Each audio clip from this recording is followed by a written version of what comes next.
The rain made the driveway shimmer like spilled mercury, each droplet pinging off the roof in a staccato rhythm that matched the pounding in Emma Carver's chest. She stood there with a crumpled grocery bag in her hands, two little backpacks slung over her shoulders, and the sick realization that the locks on her old home had been changed. Her ex-husband, Darren, leaned against the doorframe, arms folded, eyes cold in the glow of the porch light. "You can't just show up here, Emma," he said flatly. "This isn't your house anymore."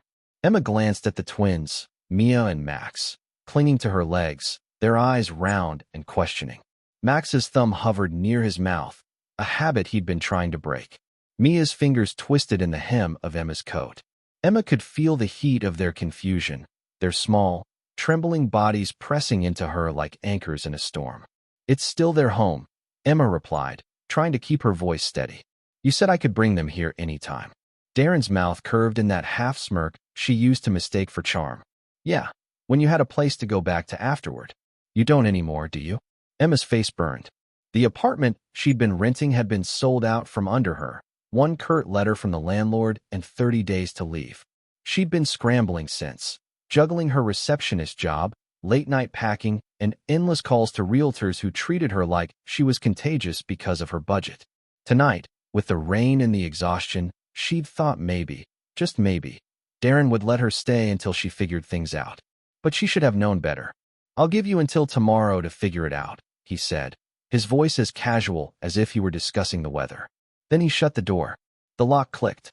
Emma stood frozen, the sound echoing like a gunshot. They ended up in the back booth of a 24-hour diner, the kind where the vinyl stuck to your legs and the air smelled of coffee and overcooked bacon. Max was tracing circles in the condensation on his glass of chocolate milk. Mia kept peering over the edge of the table at the neon sign flickering in the window. Emma wrapped her hands around a mug of coffee, though the liquid inside had long gone lukewarm. She needed to think. She needed a plan. But all she could hear was Darren's voice in her head, smug and final. "You're quiet," Mia said softly. Emma forced a smile. "Just tired, honey." The truth was heavier. Tired didn't cover the hollow ache in her bones or the sharp pinch of panic curling in her chest. Her children needed stability, something she'd sworn to give them after the divorce. And right now, stability felt like a foreign country she couldn't afford to visit. The waitress, a woman with kind eyes and lipstick smudged at the corners, refilled Emma's cup without asking. "You look like you could use a break, sweetheart," she murmured. Emma almost laughed. A break would be nice. The twins finished their drinks, and she paid with the last of the cash in her wallet. The night air was cooler now, the rain easing into a fine mist. Emma pulled the twins' hoods over their heads and started walking toward the bus stop. Halfway there, her phone buzzed. A name flashed on the screen, one she hadn't seen in years. Her fingers trembled as she answered. "Emma." The voice was deep, familiar, threaded with something like concern. "Daniel," she breathed. "It's been a while," he said. "I heard you're going through something. I want to help." Her stomach flipped. Daniel Hart wasn't just an old friend. He was the man who, last she'd heard, had turned his tech startup into a billion-dollar empire. And now, somehow, he knew she was standing in the rain with her life in shambles. Emma wasn't sure if she'd misheard him. The static on the line mingled with the hum of the streetlight overhead, blurring the edges of reality. "You want to help?" she repeated, as if the word was foreign. Daniel's tone was steady. "Where are you right now?" She hesitated. This was Daniel Hart, the boy from high school who used to walk her home carrying her backpack, the one who disappeared into the world of Silicon Valley and never looked back. And now he was the man whose name came up in headlines with words like acquisition and Forbes list.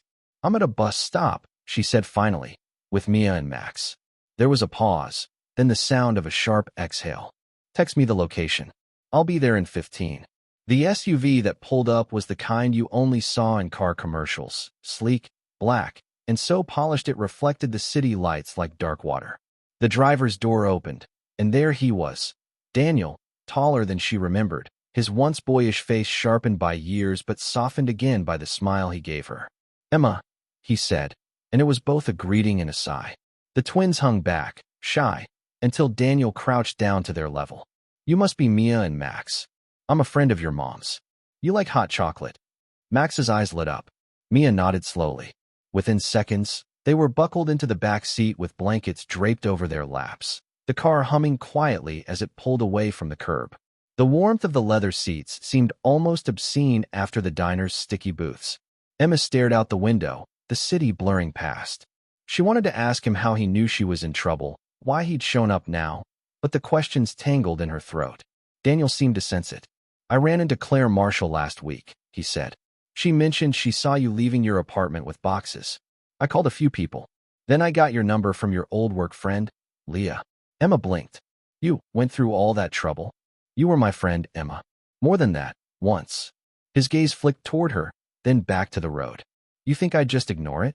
The words hit somewhere deep, past the exhaustion and the pride she'd been clinging to since the divorce. They ended up in the penthouse suite of a hotel Emma had only seen in glossy travel magazines. Floor-to-ceiling windows framed the city skyline, the lights stretching out like constellations. "Daniel, this is too much," she said as he set a room key on the counter. "It's one night," he replied. "A warm bed, hot showers, breakfast in the morning. You need a breather." Mia and Max were already exploring the adjoining room, their giggles a reminder of how little they'd had to laugh about lately. Emma's throat tightened. "I don't want to be a charity case." "You're not." His voice was low, deliberate. "You're someone I care about. Let me do this." Later, when the twins were asleep, they stood near the window, the city lights painting their reflections in gold and shadow. "You don't have to decide anything tonight," Daniel said, his hands in his pockets. "But if you'll let me, I can help you get back on your feet. And Darren? He won't get to have the last word." Emma met his gaze. There was no pity there, only resolve. But accepting his help would mean opening doors she'd locked for years and risking a different kind of heartbreak. Outside, a storm was gathering again over the skyline, and Emma felt the first stirrings of a choice that could change everything. The next morning, Emma woke to the smell of fresh coffee and the sound of Mia and Max's laughter echoing from the suite's dining table. Daniel was there, hair still damp from a shower, setting plates of pancakes in front of the kids as if he'd been doing it all his life. "Morning," he said, smiling at her. For a moment, she let herself take in the scene. Their children, her children, safe and fed, the warmth of the room wrapping around them like a promise. But reality wasn't far behind. "I can't stay in a hotel forever," she said quietly when the twins were distracted. "I know," Daniel replied. "Which is why I set up a meeting with a realtor this afternoon. There's a townhouse in West Haven, good schools, close to the park. I'll cover the deposit." Emma's instinct was to refuse, but something in his tone, firm but not controlling, made her pause.